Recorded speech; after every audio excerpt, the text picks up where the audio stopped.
like diamonds, I like stunning, I like shining, I like $1 million deals. Where's my pen? Bitch, I'm signing. I like those Balenciagas, the ones that look like socks. I like going to the Tula, I put rocks all in my watch. I like texts from my exes when they want a second chance. I like proving niggas wrong, I do what they say I can't. They call me Cardi, Cardi, banging body, spicy mommy, hot tamale, hotter than a Somali. Virgo, Ferrari, hop up the stoop, jump in the coupe, big dip on top of the roof, flexing on bitches as hard as I can, eating halal, driving a lamb. So that bitch, I'm sorry though, got my coins like Mario. Yeah, they call me Cardi B, I run this shit like cardio. Diamond District in the chain, certified, you know I'm gang, gang, gang, gang. Drop the top and blow the brand. Oh, he's so handsome, what's his name? My name is Shefty Bro, and this is the Church of the Freak podcast. I need the dollars to change, beat it up like piñatas. Tell the job to close the curtain. Hello, and welcome to the Church of the Freak podcast. My name is Mike. Tonight's guest is 2LTJ Diesel, and we kind of just jump right into it. So I hope you enjoy the podcast. Have a good day. Man, it sucks. Like, I'm so pumped about the Bucks this year, but I'm just not going to be able to watch them because I'm going to be in fucking Poland until literally the end of the season. I mean, yeah, games will start at like 1 a.m. over there, Yeah, probably. 3 a.m. Just gotta get you League Pass, dude. Fucking International League Pass is the shit. It like actually works. Oh, man, yeah, but then there's the whole, like, when I'm going to sleep aspect. Oh well, yeah. You just watch the games like the next day at like your evening. Oh. It lets you watch them. Okay. I didn't know Yeah, you could do it's that. like on demand. Oh, that's nice. Then maybe I'll be able to do it. Yeah, you'll But I just don't be know. like half a night half the fun behind. for me is watching it live on Twitter. Like, Yeah. I try to explain that to my wife that, like, I just love watching games, like, with Twitter open, and she just does not get it. Yeah, it's just like I explained to one of my buddies. It was like Twitter is like a chat room during live events, and it's kind of like if you were into like chat rooms in like the good old days of the internet before everything got real, then you love Twitter because it's just like spamming about the Bucks with everyone who also watching the Bucks. And in Wisconsin, that's such a hard thing to do because it's like, I don't know, no one There's not a likes the ton of, like, Bucks. hardcore. Everyone talks Packers. You're like, oh, I like the Yeah. Bucks, and they like make some veiledly racist comment about how they don't play defense or something. Yeah, I've never understood that. What was it say? But yeah, like, and then plus, like, I'm originally from Chicago, so after I lived in Milwaukee for a couple of years, and then after I moved out and came back to Chicago, there was nobody to talk Bucks with. No, I live in like the boonies of Wisconsin, and so like there were more like diesel trucks in my high school's parking lot than like any other car. Mhm. So no one ever liked basketball. or Yeah, Bucks. It was like me and one other kid. yeah. Like, even when I was working for the Bucks, like, it was tough to just, like, find somebody to talk Bucks with. Really, even if you were, I guess you just get a job to like be sales if you're that, right? You can put it on your resume. Yeah, and then, like, there were people who like talked about basketball, but wasn't like, there were more the people who got all their basketball information from watching Sports Center and Skip. Or their drive home listening to like Homer. Yeah, exactly. Like, they listen to the dumb shit where it's like they don't know anything about basketball. So it's like, oh, you see Giannis play his rookie year, and they're like, oh, he's not that good. I'm like, that dude's gonna be really good. I just actually, because of the Team Africa stuff today, I went back and looked at video of Giannis playing Team Africa, and then it was the Team World game, and he was he's so much better now. Like it's shocking how much stronger he's gotten because he's just gets fouled or gets the ball taken away from him at the end of his moves to the basket in the early on, and now it's just like, Those are all dunks now. yeah, those are all dunks now. But anyone like I remember watching Giannis's super grainy highlight videos from Draft Express, and Hmm. and it was like even then it was like it doesn't even matter who he's playing against. Like this is the dumbest thing I've ever seen anyone do on a basketball court. Well, it's like I remember. So I remember I started working for the Bucks. Uh, what was it the summer before they drafted Giannis? So like end of the last season. So I remember like watching Jennings doing stuff at like because I had to go to an interview at a game. I remember sitting in like one of the box suites for an interview and like seeing it was against the Nuggets. I remember watching Ty Lawson play, and I think they lost. And then that summer, I remember like going to a draft party, and like like the guy I kind of was hoping would follow the Bucks was Ben McLemore. Thank God nobody listened to me back then. Ben Um, McLemore. I mean, that's actually if you look at I was having this discussion with someone like a week ago. If you look at who was picked after Giannis, Ben McLemore probably would have been the best pick. yeah, but like I was hoping he would fall, and I remember sitting in the arena for the draft party, thinking like, oh damn, McLemore's gone, and then like, oh they picked Giannis. I was like, oh my God, they picked the Greek kid. Oh man, that means I have to look up what this kid does and everything.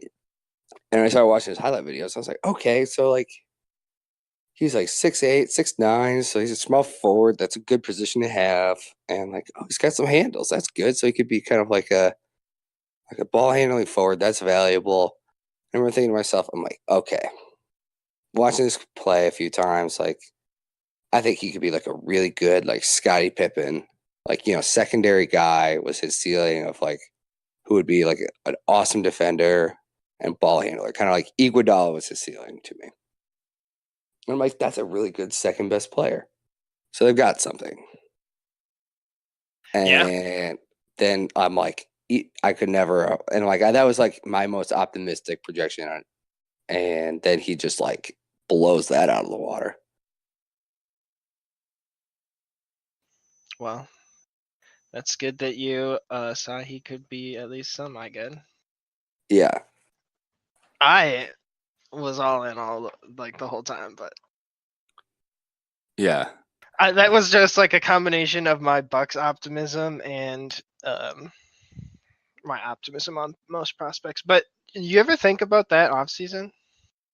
They traded Brandon Jennings for Chris Middleton and Brandon Knight, and they I don't. picked Giannis 15.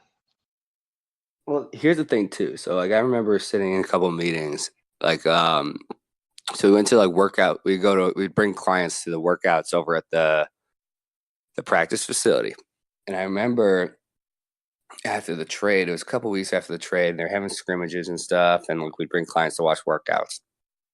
And John Hammond is sitting there, and he's telling us about how, like, oh man, him and John Henson were talking, and they're like, oh, I think we should play the two young guys, and he's talking about Chris and Giannis, and they're like, they had no idea Chris Middleton was any good. He was literally just a throw-in to make the money work. They like actually thought Brand Knight was the key piece they were getting back. Oh yeah, I know. And then he just like fucking surprises them. And I was like, oh my God, this organization got their two best players through sheer luck. Sheer luck. Sheer ass backwards falling into it. And the Yeah. owners fall into a playoff winning season. Jason Kidd falls into a playoff winning season. Yeah, there's never been a plan ever. That's just been like Giannis. There was multiple teams that should have traded up for him. That draft was just poor front office management by like every single team 1 through 15, Well, the starting with Hawks, picking Anthony Bennett. One. they almost gave up the pick to the Hawks. Because if you Yeah. remember, the Hawks had the two picks after them, and Hammond said they were calling him, trying to offer both of those picks Yeah, to just get to that pick pick for Giannis, draft and they were Giannis. like begging them not to pick him. Yeah. So And the I Hawks think don't. Hammond picked him just to be like, LOL. Yeah. So yeah, the two best picks they've made, the two best players they have are ass backwards. I'd say the only inspired pick I've seen the Bucks made where it showed any kind of like vision and like boldness to take it in the hopes of winning a championship was Thonmaker. That's your bold pick. But they ignored a big red flag of him being like 37. I don't put any faith in that. Do you I think that's just people on the internet having do you way want too me much to time. have someone send you the yearbooks, Doug? I know I've the seen all person the who evidence owns of them. it. I'm just like, I don't really buy into that. It's hard. I don't know. But I mean, I can show you a yearbook where it shows my entire men's swimming team under girls volleyball. So, Exactly. but Thonmaker, I thought you were gonna say Malcolm Brogdon. So Malcolm Brogdon is a guy. He's a really good player. He's gonna be in the league forever, and it's a great value at the second round. But like at the end of the day, like Malcolm Brogdon is a second round pick that kind of like what do I say? Like he's not like he's not a cornerstone. Like oh, this guy making this pick will swing our franchise. So it's like, oh, making this pick makes us not have to pay a backup point guard and saves us money, which gives us flexibility to keep our guys. And it's like a little background piece usually that helps grease the wheels for a championship team. But like Thonmaker, even if he busts and doesn't become anything, like I still get the vision behind the pick and what they're trying to do with him. And he's even shown flashes of what he could be when he hits. So like if you swing for that and you miss on that, that's fine. I'm okay Yeah, with that. I'll agree with that. Yeah. So Thonmaker was the vision of like the stretch center that you know yeah, I mean like in the end of the day, had like next to Giannis. Thon, like if you think Thon can reach his idealized form, it's the perfect center to put next to Giannis and for today's NBA. Yeah. So I mean, you think about what he has to do to just become the Bucks starting center, and it's such a narrow role that him doing so little would make him such a valuable piece for them. That's why I'm okay with the pick because like the path to him becoming a starting level player on a championship team was so easy for me to see. Whether or not he gets there, though, is another question. That's a good point. Yeah. And in the meantime, we got Brook Lopez now. And I think that's a good thing in the sense of like, hey, he could show Thon like, hey, this is all you have to do to be productive next to Giannis. Right. Just Shoot three. stand at the 3-point line, just set picks, pop to the three, and shoot. And then if you can get big enough to hold your own against Joel fucking Embiid, then great. He's not I on mean, that Giannis diet, I guess, because I don't get how he like. If I was Thon, I would just attach myself to the hip to Giannis and just eat whatever he eats and do whatever workouts he does. right. I don't know. Maybe Thon needs to eat more like euros or something. Yeah, I mean, like, think about like, I mean, you look at like when he's playing well, like how much like the whole game changes. Like back to the Toronto series or this year against the Celtics when he was on. Like all of a sudden the Bucks become like this like fucking I don't even know how to describe it, but they're just terrifying when he's hitting. Yeah, I mean he's single-handedly won like 2 playoff games in 2 different postseasons. Right. Just And from being on and like he hits 2 threes and he breaks the entirety of how you defend Giannis because you just have to step up. That's why I think the Bucks are going to be insane this year with Brook Lopez because it's not going to be even. You're not even going to stop. You're not even I going mean, to be for able me, to it's not put even 2 men on him. yeah, I mean, shooting threes is just like gravy for me. I mean, when I talk about like when he's hitting, it's I'm talking about the defensive end because we talk about like, oh, the offense is going to look great and everything, and I think it will, and it's going to open up space for Giannis, which it will. But at the end of the day, like they still had like a top 10 offense just by sheer talent. So like I think the margin for improvement on offense will look prettier, it'll be more fun to watch, it'll be easier on the players, but I don't think they'll improve as much as they can on defense.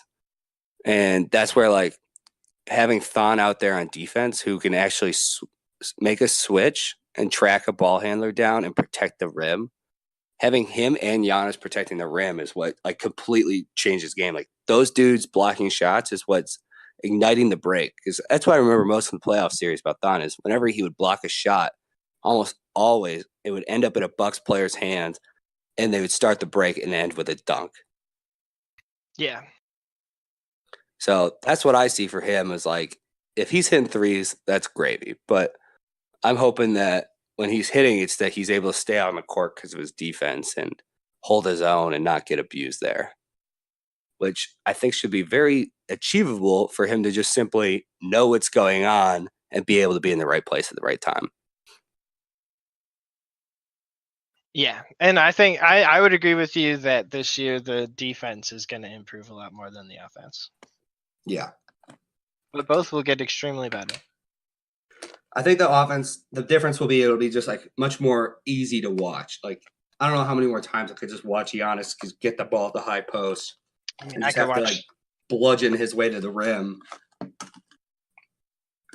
I mean, I could watch that a lot. I know. I'd much rather see him like, catch the ball on the go, hit a screen as soon as he starts moving, and get downhill towards the rim with space to move around. Yeah, I mean, I'd much rather watch him like get 9 assists a game, passing to the corner for a 3 and stuff. Exactly. I remember listening to one of the other podcasts, and they're like, we don't see very many wow passes from Giannis these days because he's just not asked to do it. Yeah, because he was just scoring. I think I don't know. I think we see he has his moments. He has great passes. He just was never put in position to make good open pass, easy passes. Yeah. Because everything's got to be like over the top because there's no movement, like the movement is the key thing off the ball. Like, and we've already seen a change from that in summer league from their guys. Like when they had that one clip where like 3 different guys touch the corner in like 5 seconds. Yeah, and I mean our summer league team didn't just get destroyed every game, right? Like it did under kids. So yeah, and it's gonna be like Tony Snell. I think will improve a lot because I don't know. Before he was just told like, "Hey, stand on the wing," but at the end of the day, that's not a great way to use a shooter because it's pretty easy to guard a guy who doesn't move.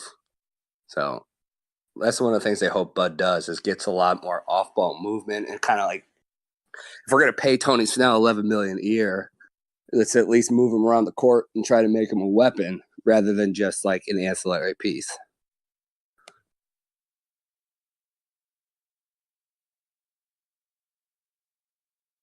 yeah, I mean I think that's what Coach Bud's gonna do for all the role players. Right. So just boost their value, but whatever. It'll definitely be interesting to watch. It'll be more like I don't know how many times I was watching the games last year, and I'm just like, if I had hair, I'd pull it out just like from watching the sheer frustration of watching guys just stand there and do nothing while Giannis had to do everything. Yeah, and he like crosses over 19 times and then like passes it one pass away, and the guy just passes it back. Yep. I guess you can be mad, but like, what is he supposed to do? Right.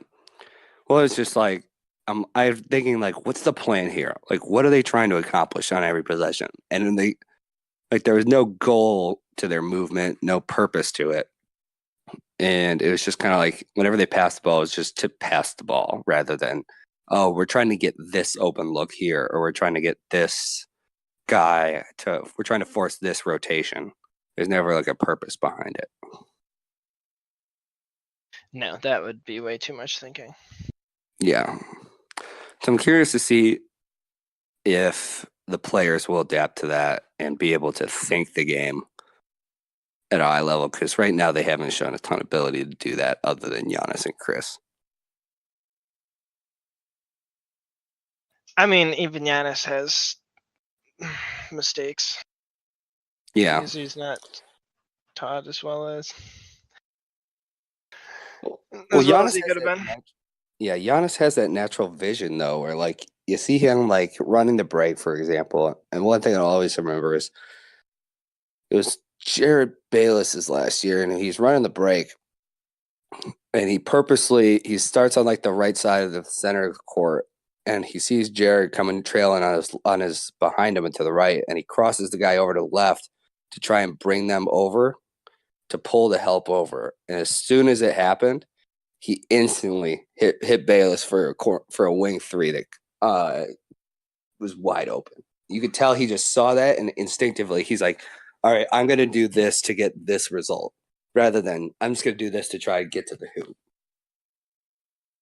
Yeah. Yeah, I mean, he has insane passes where he goes like behind the back, or he like just has like crazy touch, or just like, so he has the ability to make the passes. Like he just wasn't put in a position with Kid Right. to make Right. make I think the passes besides just the ones that naturally develops.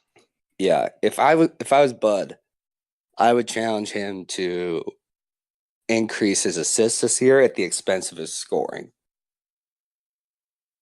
I'd challenge him to go 30, 10, and 10. Right.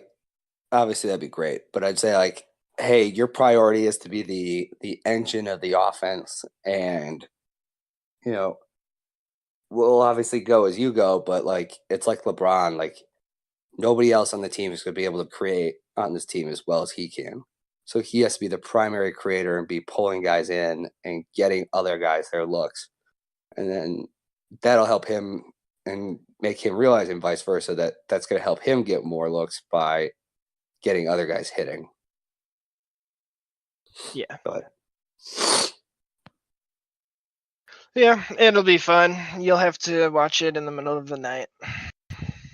yeah, God. What even is there in Poland? Like, just like a base? Yeah, so part of what I'm doing is my unit is deploying to Poland as part of like a training exercise with NATO.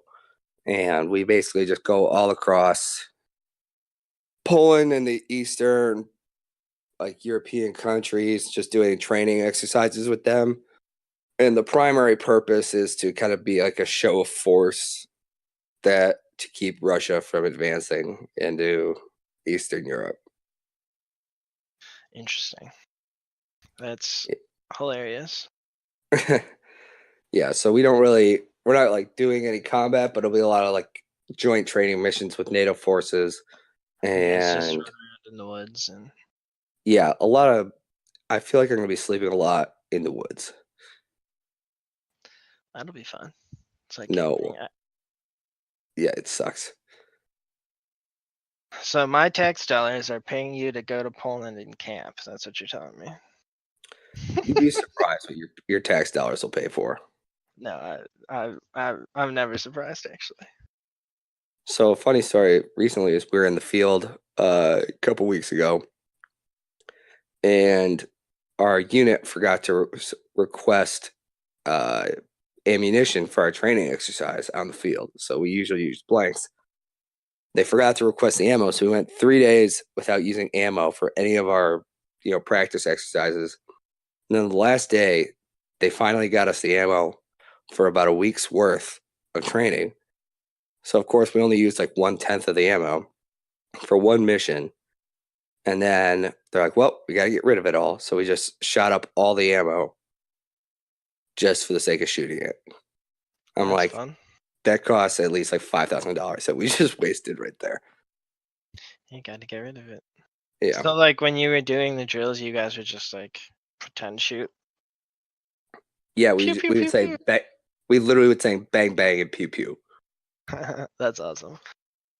So imagine like 50 soldiers running through the forest, yelling bang bang and pew pew. It was so dumb. That's awesome. So you're just like an infantryman or whatever? No, so I'm an engineer officer, and specifically I'll be doing combat engineering. And engineering is kind of a broad thing in the Army. So to break it down, there's two types: general engineers. There are civil engineer and combat engineers. Civil engineers build stuff. Combat engineers blow stuff up. I'll be blowing stuff up. That's fun. But we do a lot of like infantry related stuff of like we have to be able to do infantry movements and tactics and shoot like infantry because we usually have to be near the front lines to be able to blow up obstacles. So could you like make a bomb out of like household items? No, I can make a bomb with C4. Yeah, I think That's- that's what it's for. Yeah, exactly. But like as an officer, I don't really do much of the. I have to know like how it works and everything, but my job isn't really to actually build the bomb or go break the obstacle. My job is to come up with a plan ahead of time, make sure my troops are trained up on how to do all the stuff, and then come time to do it, I tell them to go do it. So if I'm the one going to building the bomb and blowing stuff up and like actually doing the work, something's gone really wrong. Yeah, that's awesome. So what made you go into the Army? So weren't you like, I mean, usually it's like at 18 you go right in, but Yeah, so a lot of people will enlist at 18, and then for the officer corps, which I'm in, it's a lot of either people who go do ROTC or come out of West Point. But I'm 27 years old. I joined when I was 26, and I decided I was working in sales for 4 years, and I hated every day of it. It was boring. I didn't feel like I was doing anything important. And I decided that, you know what, I feel like they could use some competent, smarter people in the Army who are willing to serve. So just decided to sign up and go be an Army officer. Now here I am a year later, sleep deprived and living out of a hotel room. that sounds way better than sales. Oh yeah, I definitely enjoy it way more than sales. You don't like small talk and firm handshakes? Oh my God. No, sales was less small talk and firm handshakes and more or less just making 100 phone calls a day and harassing people. Oh yeah, dude. I had some. I one time mentioned that I might be thinking about getting Milwaukee Bucks season tickets, and I'd get like a phone call from their sales office like once a month for like 3 years. I'm surprised it was once a month. I'm surprised it wasn't every day. No, because I can be very rude on the phone to people, so they probably didn't like calling me. Yeah, it might have been me. Who knows? Yeah, because if you were made the mistake of telling someone in the Bucks office that you, or even had an inkling of buying season tickets, you're gonna get a call from one of those new guys who they don't give any leads to, so they'll call you 1,000 times.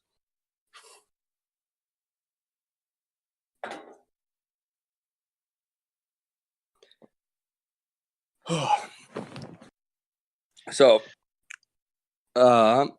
did you see the new LeBron Jordan debate that got sparked last night? No, what is it now? Who's a better? Well, the president tweeted about it. Oh yeah. So that's fun for us in the Army who. Oh yeah, isn't it like weird for you guys? Dude, it's so weird. Like that's our boss, and we have to listen to these absurd things happening every day, and we're just like, can you just stop, dude? Right, like I can't believe they haven't just taken his phone. Like, because we think about like, okay, if he's in our chain of command, right? He is our boss.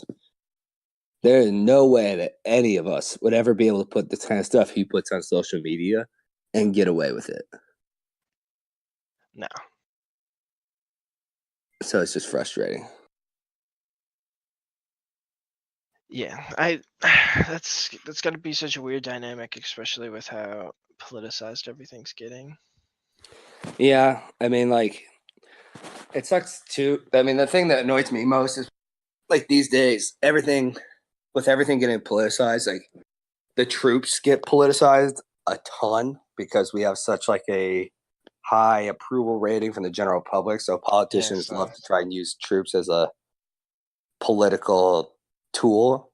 Well, we've pretty much shamed everyone into loving the troops. So Yeah, and I'll be the first one to say, like, I get so annoyed when people are like, "Oh, like the troops are like people who can't be wrong and are like moral, virtuous people who, we should worship them." Blah blah blah. I'm like, no, do you ever like go out to lunch in your? in the army who do it for literally because it's a job or because it's paid well. They're getting paid to do it, and we're not right about everything.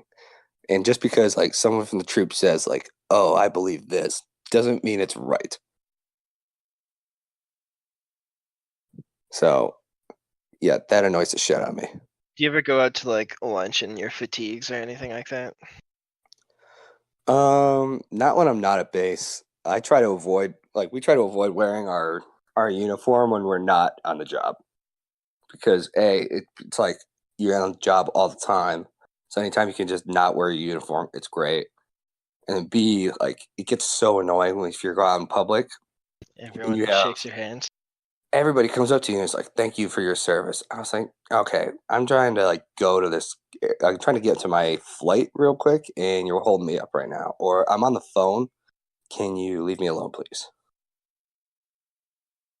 And plus, Yeah, most people do it just to feel good about themselves. yeah. That's what I was gonna ask. Like, does that get annoying? Like, because every time I am at a bar or something or working, and someone walks in and they have fatigues on, it's like they're a minor celebrity just because they're a soldier. Yeah, it's annoying. So I'd say like most of the time they just want to they want to just be by themselves and go do what they're doing. Um, and I don't know. Like if every person who like shook somebody's hand and said like thank you for your service, like actually donated money to like wounded warriors or something like that, well, we wouldn't have a lot of problems, but most of them don't. Yeah. So it's So did just a people way for yeah. did your family serve, or do you come from that, or like? No, nobody in my family served. I was the first one. Damn, crazy. The sales for the Bucks must really suck. Yeah, it did. You're like, fuck this, I'm going to the army instead. Like, damn. Yeah, like the institution that's known for like where everyone complains about how much it sucks all the time. That's better than working for the Bucks. Did you work under just Cole, or did you work under the new guys? So that's a funny thing. So my time there was a little unique in the sense that so I worked there during Cole's last year. And after a year of doing it, I was like the top salesperson and I still fucking hated it because I wasn't making any money being the top salesperson. I was like, well, this is dumb. And I started taking interviews at other places, and then I got an offer from a software company that would like double my salary. So I was like, all right, peace out. I'm leaving. And right after I left, the team gets sold and the new owners come in. And as a tax in order to get a tax break, Cole gives every employee a bonus of $5,000 for every year that you've worked there. Damn. But he got like this ginormous tax break off of doing it. So he's incentivized to do it. But I was like, oh my God, I missed it by 2 weeks. And I'm like, Gosh. I called my old boss. I'm like, hey, am I getting any of that $5,000? And they were like, nope. That is So unfortunate. that was so frustrating. And yeah, so that I never got to work under the new owners. But even when I was there was so much turnover just in the sales department and the marketing department because they and that goes into how I got the job was because they hired a new chief revenue officer who was a alumni from my school, and I met him because he invited like a class of mine to come down to visit the Bucks to like learn how like sports business works and yada yada yada. So I met him there, and I was like, "Hey, I'm a huge NBA fan. I would love to work in the NBA." Blah blah blah, and he's like, "Oh yeah, come interview." And I came to work for him, and he kind of changed up the whole structure of the Bucks organization as he was in that at least 1 year I was there. So did you like? Was it just mostly cold calling?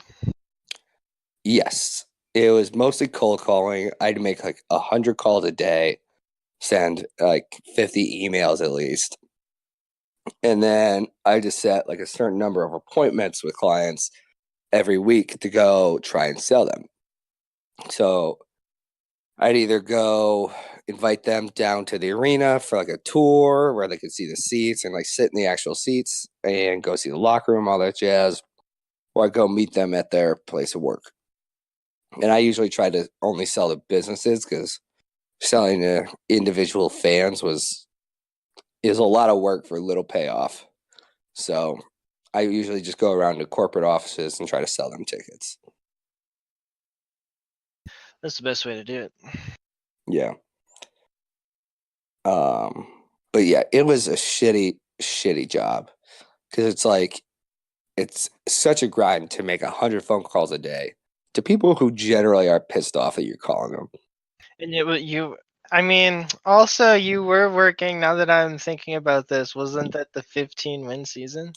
And I was working there during the 15-win season. Yeah. So They're I the kind of worst team in the imagine. league Yeah, and the the worst worst team of in the the league. and like Giannis wasn't good yet, so like Rumors nobody. that they're gonna be sold to Seattle. Yeah, exactly. Like everyone's just like, why would I buy tickets? I was like, this is fucking miserable. So maybe now it's better. Come see Yeah, Giannis and his greatness. Come to the new arena. right. They actually have selling points now, and like the new arena is huge, obviously. Um, like they actually have like a vision, like not maybe they don't have a vision, but they at least can sell a vision of like, oh, we have a superstar Yeah, player. you could sell the vision. I don't know necessarily that the front office has a vision. Exactly. So like before I was trying to like convince people like, no, I swear to God, yeah, he's averaging 3 to 4 points a game, but he's gonna be really good. I promise. Yeah, I can see how that could drive you to the army. Trying to convince people Giannis is good when the Bucks have 15 wins, and yeah, Yeah, but, like trust me, there's a plan. it'll work out eventually. Trust me. You gotta buy tickets now, and then in 4 years, you'll have an You'll get a arena, payoff. and it'll be worth it. Yeah. And I was like, I remember someone was like, would you buy these tickets? And I was like, oh, well, yeah, sure. And yeah, if I was you. If I was you, yeah, but not if I'm me. Yeah. Oh man, that can be. I didn't even think about that. Selling for the bad team. And you still gotta do it. Yeah. And I'm like, the thing that most people don't realize is like, selling for a bad team isn't necessarily bad. It's like, again, if there's something to sell, it's fine because you don't always sell wins and losses. Because most of the people buying tickets aren't really buying tickets for, um, the team itself. Because you think about the hardcore fans who know enough about the team to like even see a vision behind it. They're usually the guys who watch games at home and like to have Twitter open like you and me. But Yeah, the people who go to games for like a whole season are the people who are like, oh, I want to bring my kids to the game, have something to do with them, or I want to go take my clients out to it. Always have something to take my clients out to, like other salespeople like that. Yeah, and they don't really care about the Bucks that much. Right. So you still got to sell the experience, but the experience sucks when there's no atmosphere, there's no like energy in the arena. When the arena sucks, you know, there's just no there's no excitement to go to a game. So like you look at the contrast between that and like a Atlanta Hawks games. They always have great ticket sales because they have such like a good arena and good in arena experience. And like the Sixers at least had like a vision for the team that was very obvious of like, hey, we're gonna put forth a shit product, but we're gonna make up for it everywhere else. Yeah, and it'll be good eventually, hopefully. Yes. So the compared to the Bucks, where it's just like we're just hoping to fall ass backwards into good players. Oh, yeah, that's pretty much our vision, and we fell ass backwards into good owners, or good. I use that term loosely. Uh, Good owners who knew how to get an arena built. Yeah, I have trouble evaluating. Like, it depends on what criteria you evaluate the owners on. Because if your view of the owners is like, okay, what's their primary purpose is to keep the team there and improve the everything around the team. Yeah, they've probably done that pretty well. They've got a new, brand I'd new. say they've done it probably as well as one could have expected them to. Right. But in terms of how they manage the actual team and organization of that, I think that's been one of the worst in the NBA. Yeah. What makes you think that? Well, the was that sarcasm? I mean, it was a little bit of both. Yeah, I mean between the kid hiring and the clusterfuck that was that process, and then them pushing for the next season to go all in after they won what was it 40 some games and made the playoffs, like, all right, we're gonna push our chips in and try to go for it next season and expand the speed up the timeline. And then you got the hiring of Horst, which was awful, and the fact that they're just involved in every decision rather than letting the people they hire do their jobs.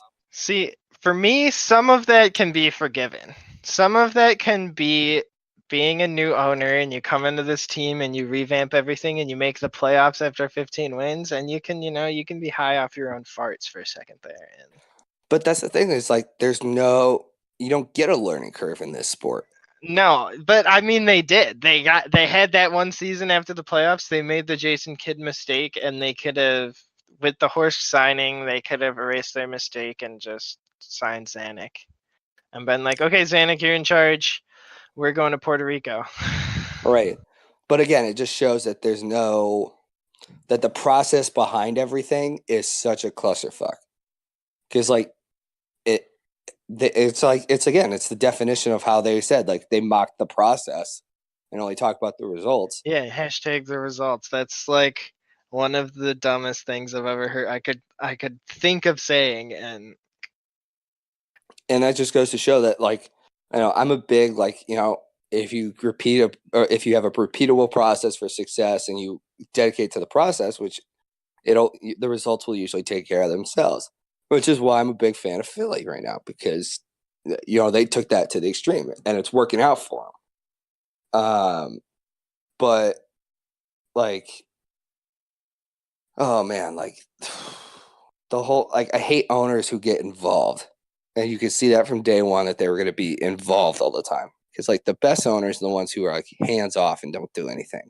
well, you can be hands on. You just can be hands on everything but basketball decisions because you made your billions in not basketball. And just because you bought the team doesn't mean you know anything. Right. Well, I mean, look at the teams that have like the best the best teams and what their owners do. They're all hands off. I mean, think of actually, it's more. I think it's easier. The owners who you know are all because they own bad teams and they want to be in the spotlight and they do things. Exactly. Like I can't even tell you who like. Like, who's the owner of the Spurs? Yeah, I don't even know. Yeah, Exactly. exactly. Who owns the Hawks? Who owns? Yeah, who owns just these Who? teams who like just do whatever they want? Right. I mean, look at like even Dallas. Like Mark Cuban, most people would say is like the avatar for like the involved owner, and it works out well. But even then, like even though they won a championship, And he made them pick Shane Larkin instead of trading up for Giannis, which is what his GM wanted to do. exactly. Like think about how many things he's like they almost won in spite of him because like think about how many draft picks they've had that worked out because he's been involved in the process. Or how many draft picks haven't worked out because they have not had very good drafts. Right. Or Signed they haven't even Harrison had Barnes. draft picks because they keep trading them. I mean, like, if it wasn't for that championship, we'd probably be talking about them the same way we talk about, like, the Kings. Yeah, they had the one Eastern Conference Finals round. Maybe Dirk leaves if they never win a finals. He leaves earlier, and that that's a good point. And Yeah. is that how the Bucks are going to be? Because they have Giannis. That we're never going Like, to he's really just so talk good. about the owners as being terrible, because him and Giannis and Bud will always get them to the finals. They'll be the new LeBron. Yeah. And that's my fear is that they're always going to be like, well, at least with Bud, they have one more box checked of like having a good coach who will maximize the talent on the court.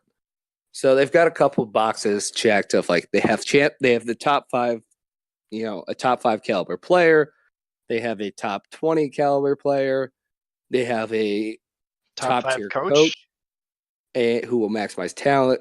They have a probably one of the best training staffs in the league. They have Exactly. a top, like somehow the owners figured out how to get the top like chef and the top like president and the top, like they figured out how to do it all, and then they just like picked Jason Kidd. Yeah, and it's just like okay, and then if you're like making a meal, like if you think of your roster as like making a plate of food, right? They've got the prime rib, they've got a filet mignon and Giannis. They've got like the world class side dish in Chris Middleton, but then they decided to spend the rest of their budget on like shitty chips, on Doritos. And it's like not on a plate, it's like a dustpan. Exactly. So it's like, think about where they'd be at right now if they weren't paying like Delhi, if they weren't paying Henson, and they weren't paying Well, all this dead salary and guys they've had to waive and cut. Henson was before them. True. So I won't hold Henson against them. But like, And Delhi, you know what? Delhi could reclaim his value with a good coach. but I don't think he could ever. He'll never like. I mean, he'll never be the value of that contract. That's what I'm saying. And there was never a chance he was going to be. That's what they had to pay to get him away from the Cavs, I think. And so they I decided to do get it that, instead but like, of. Delhi's not the guy you pay to do that. Like, it's the idea of paying for a player rather than playing for a skill set. Yeah, it's Malcolm. It's like paying Malcolm Brogdon. Yeah, and like I love Malcolm Brogdon, and I think he's great on the Bucks. I don't want to be the one to pay him. No, you want to pay his first and his fourth contract. Exactly, not his middle contracts Not the ones because where those are gonna be he's overpaid. yeah. Well, it all evens out because he'll be underpaid for his first and fourth contracts and overpaid for second and third because the NBA makes absolutely no sense.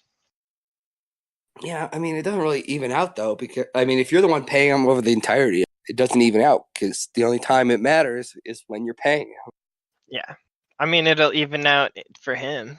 Yeah, it'll even out for him. He'll make a career earnings relative to like his impact, but Yeah, I would have traded him at the deadline, or I would have traded him at the draft. Sorry, but I mean like signing Delhi is the exact same thing they did with like signing Ilyasova, and they wanted a player who could do things rather than looking at the things he could do and saying we're just getting a player who can do those things. We're going to try and get it at a bargain. Because like Delhi, they're like, all right, we need a point guard who can play off ball, who can just play defense, shoot, and pat, and just move the ball. No. I think I know what you're saying. So they said Delhi can do those things, so let's get him because we need those, rather than looking at the things we need and who's available who can do them. Right? Exactly. Yeah. They Okay. lock in on one guy and like that's the guy we're gonna go get. They did the same Yeah. thing with Ilyasova. They're And like, they we want kind super of like a overvalue someone who's been in Milwaukee before. yeah. And it wasn't even the Milwaukee thing. I think they just thought like, okay, and I think there's Bud pushing it a little bit too. But Oh, it was probably yeah, about but it's pushing like it. the idea of like, okay, we need a 4-5 who can shoot and can play well in Bud's system and do some defense and rebounding, like relatively well, and just be consistent. And they're like, all right, we're gonna pay Ilyasova. That's the guy we want, and they just lock in on him rather than saying, okay, here's our list of guys who can do that. Let's see what the best value we can get for that. Yeah. But that's the process. And we Yeah, don't want to talk about the process. We only want the results. And the results this season will be like 50 they'll win 50 games, and wins. everyone will lose their minds, and the like ownership will get all this We'll goodwill and all we'll that. go to the finals somehow because Giannis will just be that good now. I don't know if we'll make the finals yet. I'm That's not. that's gonna Well, be my dude. That's gonna be I'm doing the Shafty August of hot takes. That's gonna be my final one. Is that the Bucks are winning the East? I think they're going to be an awesome regular season team. I think they'll still run into problems in the playoffs because they don't have, outside of Chris and Giannis, they still don't have two guys who can go out and get their own, who can do something with the ball. Sterling Brown will develop. We've got Dante DiVincenzo. Come on, Oh God! he's a big game player. He shows oh up when it no, matters. oh no. If that's what we're banking on, then The God big help us. ragu. Come on, I man. mean, like, I don't know. Toronto all of a sudden looks, if Kawhi actually plays and he's healthy, that's a awesome roster. Yeah. Like, I love rosters that just have like a bunch of versatile wings. So like Boston scares the shit out of me. Toronto now scares the shit out of me. Like both of those teams are gonna be so hard to beat. They're gonna be good, for sure. What's your current East standing projection? I think at regular season, I think it'll be Raptors, Celtics, Bucks, Sixers. You think we're gonna be better than the Sixers? I think we're gonna win more games than the Sixers. Yeah. I think we'll be like the 3 seed. I think the Raptors and Celtics will win way more games. But I think when you get into the playoffs, I think this year is gonna be the year Giannis figures it all out. He always takes a little bit to figure out things out. And I think he's gonna figure out the playoffs, and he's gonna go on a run this year. Because he's not gonna have a coach holding him back and preventing him from. Like if Coach Bud is the coach of all the same players last year, do they beat the Celtics and maybe even the Sixers? Yes. And then if you go to the Eastern Conference Finals, lose to LeBron, and then it's not that crazy for me to sitting here saying now that LeBron's gone, it's. They definitely beat the Celtics last year. I don't know if they beat the Sixers. I think you do because I think this. I don't know. I don't even know what happened to the Sixers. They just like didn't play well. Yeah, exactly. That's what Ben I think. Simmons was trash, and they just played super off him. And I think Bud would have done that. They would have just played super off him and dared him to shoot. But at the same time, like a huge reason why they beat the Sixers is because they had a guy who could shut down Embiid and Horford. Like Horford just destroyed Embiid in the playoffs. I don't think anyone on the Bucks does that to them last year. Yeah, and Giannis does have problems with scoring over Embiid. Right. Well, he would in a Jason Kidd system. Right. And I think this year, like you can mute a lot of the Embiid effects by having guys who can shoot at the 5 position. So like, yeah, in an ideal world, all your minutes at the 5 are soaked up by Brook Lopez, Thon, and Ilyasova, which means there's always shooting at the 5.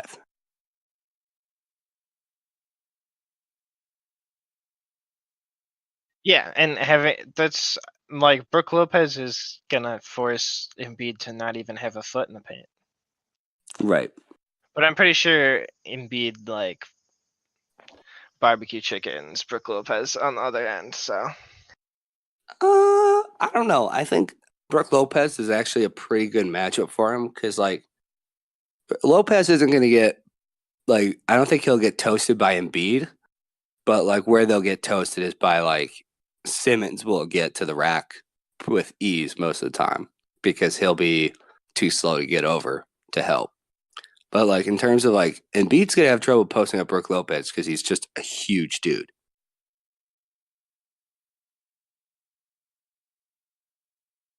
yeah, but he's like plotting. Yeah, but Embiid's not like Embiid. A lot of what Embiid does is just like powering through dudes and just putting them under the hoop. That's a lot of that's gonna be hard to do against a body like Brook Lopez. But I mean, where they'll get him is like just in the pick and roll, and it'll be the guard or whoever's run with the ball in their hands. That's the guy that toasts Brook Lopez, not the big man. I guess. Yeah, I'm excited for this season. I think it'll be crazy. I think the East is gonna be those four teams though, and I think any four of those teams making the finals would not be surprising to me. I'm on board with that. Yeah, I mean, do I think the Celtics and Raptors probably, if I had to put money on it, have a better chance of going? Of course, but I'm not a Celtics or Raptors fan. Yeah, I think the Celtics might have the uh best season overall next year. I think they'll kill the regular season because they'll have 9 starters. That's the thing. Like they're so deep, and they've just got so many guys at like who can handle the ball, who can score, who can initiate, like just do all this stuff. Yeah, but And I there's mean, and I think eventually there's too many plates for Brad Stevens to spin. Oh, Chris Middleton for 3. Oh, another miss. Mhm. You know, like it's eventually you have 9 guys who want to start and only 5 of them can. Right. And well, I don't know. I think they'll play it as like everyone's gonna play like 30 minutes. And they're gonna be okay with that. And Yeah, I think they're gonna blow out a lot of teams next year. So yes, they're regular gonna be like the season, yeah. Warriors in that sense that like they won't be playing their starters in like the second half. Fourth quarter, last like 5 minutes, you know, Marcus Smart, Kyrie Irving, Terry Rozier, Jason Tatum, and Jaylen Brown all want to be on the court. And Al Horford and Marcus Morris. You know? Well, I think they're starting. They're And Gordon closing Hayward, I five. forgot all about him. Right. Their closing five is gonna be like Kyrie, Brown, Hayward, Tatum, and Horford. That's their closing five, and I don't think any of the other guys could argue that they should be at the court over those guys. Yeah. I mean, you'd think logically they couldn't argue, but you know, egos in the NBA can. Right. I think the Celtics have the easiest path to the finals, but I think that They do. it's a long road, and really, yeah, no one in their lineup can even think about stopping Giannis. Well, Horford did a pretty good job last year of like, I mean, think that was as more well as someone Ogilvy could do. being. I think it was more Ogilvy being just like a giant brick wall that Giannis couldn't really muscle through. Oh damn, they've got girls playing in the World vs Africa game. I don't know. I think Ogilvy, his impact was overstated. I mean, I think he was like, That's good luck. yeah, he looked like he was doing stuff. Like he looked like he was shutting down Giannis. You go back and look at the numbers, and Giannis actually like bulldozed this dude And it's just because he looks like he's a brick wall, and sometimes Giannis got stopped at the rim a couple times. But overall, Giannis definitely won that battle by a lot. Fair enough. I'd have to go and look back. I don't really look at the numbers on the after they lose the playoff series. I kind of just forget about it. Yeah, Like that Bulls playoff series that never ended. I don't even know. Game 6. I'm still waiting for them to start it. oh my God, that was a tough. So like, growing up in Chicago, I'm also a Bulls fan. So it was tough watching that series. I was like, who do I cheer for here? And because like my philosophy at the time, I was like, all right, well the Bucks are a young team. Like they've got plenty of time to grow. I'm going to cheer for the Bulls right now. And that didn't turn out well. I mean, game 6 where they just got blown out and Giannis checked Dunleavy. Like as soon as Giannis checked him, I just like turned off my stream and was like, all right, this game's over. Yeah, that was tough. That's kind of that whole playoff series is kind of a perfect encapsulation of Jason Kidd's coaching career. Of having a chance to do much better than he should have and still managing a way to blow it. He blew it a bunch. He got carried by a random veterans with the Bayless finish in game 4. He got carried by his young kids in the game 5 win. Mm-hmm. And then they got blown out in game 6 when in a game they definitely should have won because he's a bad coach. It's all right there. Yep. Like at least that's probably what I'm most excited about for this year is just not having games where we come out and just lay an egg. Oh yeah, that's true. By virtue of not like having 5 minutes at a time where we don't score. Yeah. So I look forward to, No, you go ahead. I look forward to it. And there's not gonna be nights where like the fucking Phoenix Suns will put up like 110 points on us because our defense will actually make sense. Yeah, and there won't be times where Jared Bayless is running point guard for 2 months and Giannis is at 12 usage. Yeah. So there's and plus everyone will know Giannis is the best player on the team and that Chris Middleton is the second best player on the team, which will go a long way too. And they won't have to deal with fucking Jabari. That'll be glorious. We've made it this long without even mentioning Jabari once. Nope. And that's the perfect place to end it, right as we on a Jabari diss. Yep. Well, I appreciate you joining me, and thanks for listening. All right, I'll talk to you later. Oh, he's so handsome. What's his name? I need the dollars to just beat it up like pinata. Tell the job to close the curtains. Bad bitch make you nervous. Como Celia Cruz tengo el azúcar. Tú que va medio y se fue de pecho como Ginny Luca. Te vamos a tumbar la peluca y arranca pa'l carajo, cabrón, que a ti no te va a pasar la boca. Mi tele y Valenciaga me reciben en la entrada. Para, sí, like I'm Lady Gaga. Y no te me hagas, que en cover de Billboard tú has visto mi cara. No salgo de tu mente, donde quiera que viajes, he escuchado mi gente. Ya no soy high, soy como el testa rosa. Soy el que se la vive y también el que la goza. Goza, es la cosa, mami es la cosa. El que mira sufre y el que toca goza. I said I like it like that. I said I like it like that. I said I like it like that. I said I like it like that. I'm in district in the chain. Certified, you know I'm gang. Drop the top and blow the brand. Oh, he's so handsome, what's his name?